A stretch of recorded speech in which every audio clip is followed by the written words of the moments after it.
Brian Pashibryde Vignol died during a 24-hour charity live stream, 2017.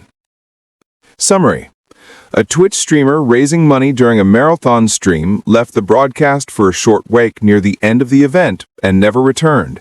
He was later found dead.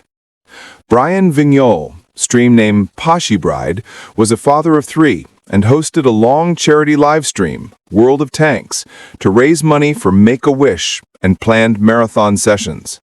Viewers watched for many hours. About 22 hours into the marathon, in the early morning, he said he was stepping away for a cigarette or break and left the stream running. Moderators and viewers assumed he had fallen asleep. The stream continued unattended for hours. Viewers and moderators tried to contact him via Discord and other means when he did not reappear. Concerned viewers, moderators contacted local authorities. A police detective checked on him and confirmed he had died at his home. At the time, reports described the immediate cause as unknown publicly while police investigated. Investigation. Early news reports noted the cause of death was undetermined publicly while police investigated. Outlets reported there was no immediate indication linking the marathon stream itself conclusively to the cause. The incident raised alarms about the physical toll and risks of extreme streaming marathons, especially when streamers are alone and streaming overnight. Charities and platforms discussed streamer welfare after the story. 2. Raphael Graven, or Jean Pormanov, found dead during a long live stream after reported abuse and exploitation, 2025. Summary. A French streamer who had been the focus of on-air humiliation and long marathon streams died while a live stream was ongoing. The event sparks legal and regulatory probes. Raphael Graven, known as Jean Pormanov on streaming platforms, rose in visibility with very long live streams and collaborations.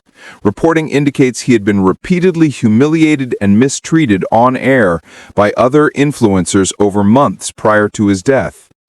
He was the subject of an extremely long-running live stream. Reports referenced hundreds of hours elapsed in some streams. On the night in question, he was live on the Kick platform when he stopped responding. Viewers and platform staff eventually realized something was wrong, and authorities were alerted. Police attended, and the streamer was later declared dead.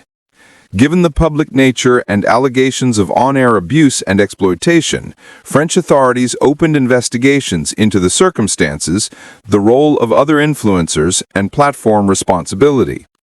Autopsy and official statements were reported as authorities worked to determine cause and whether foul play or trauma were factors.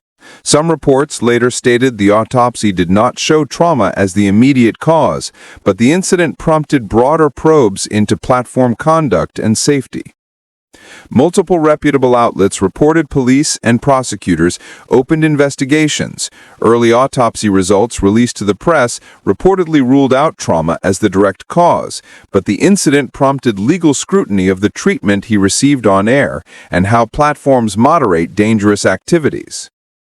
The case led to national media coverage, public outrage, discussion about platform duties to protect vulnerable creators, and calls for stronger oversight of live streaming behavior and third-party harassment. Also notable, tournament shooting, Jacksonville, 2018. 2 gamers killed at a live event. A different kind of gamer death horror occurred when an armed attacker opened fire at a public gaming tournament, killing competitors and bystanders.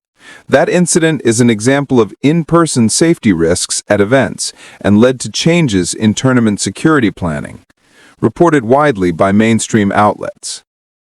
Key takeaways and safety lessons for streamers, viewers, and platforms. Never assume a long, unattended stream means everything is fine. Moderators and friends should have escalation plans, call local contacts, check in via audio or video, contact local authorities if unresponsive. Marathon or overnight streaming carries medical risks. sleep deprivation, exhaustion, dehydration, stimulants. Plan breaks, have someone physically present or a local emergency contact, and avoid prolonged single-person stunts. Platforms must enforce protections against sustained abuse or humiliation and provide reporting and escalation channels when a creator's well-being is at risk. The Jean Pormanov case accelerated regulatory attention to those duties.